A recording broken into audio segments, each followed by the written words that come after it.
নমরুদ এবার ধরে বলতেছে, দেখছো ইব্রাহিম, তোমার আল্লাহকে হত্যা করেছি। নামাজে পড়ে, তোমার আল্লাহকে হত্যা করেছি।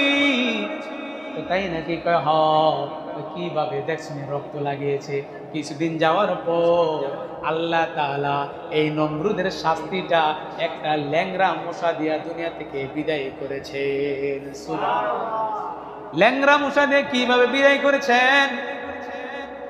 নমরুদ একদিন কথা বলতেছে, ওই কথা বলার মাঝখান দিয়ে তার নাকের মধ্যে দিয়া একটা ল্যাংড়া মশা মাথার মজকের মধ্যে ঢুকে গেল। সুবহানাল্লাহ।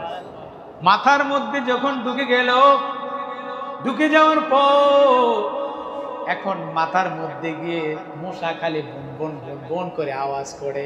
নমরুদের মাথা গড়ো, আহারে এই কেমন মশা আমার মাথার মধ্যে গিয়েছে, আমার তো ঘুম নাই, খাওয়া নাই, অস্থিরতা অস্থিরতা, বাপ কি করা যায়? এখন তার মাথার মধ্যে খালি থাপ্পড় দিলে মশা আবার চুপ হয়ে যায়। সুবহানাল্লাহ। আর একটু জোরে বলেন না।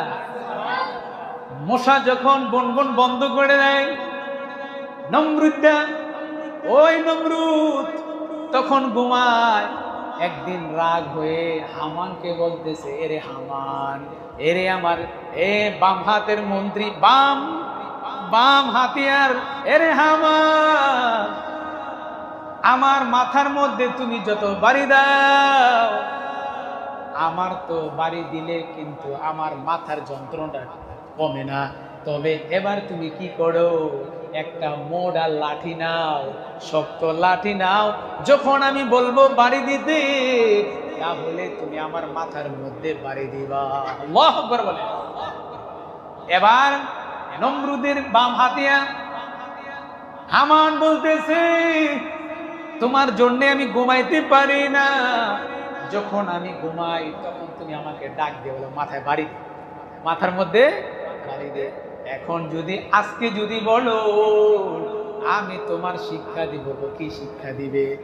এবার যখন মাথার মধ্যে মশা বনবন করতেছে, নমরুদ এবার হামানকে বললো, আরে হামান, আসো আসো আমার মাথার মধ্যে বাড়ি দাও। এমন জোরে বাড়ি দিয়েছে, বাড়ির কারণে তার মাথা দুই ভাগ হয়ে গেছে। আল্লাহু আকবার বলে।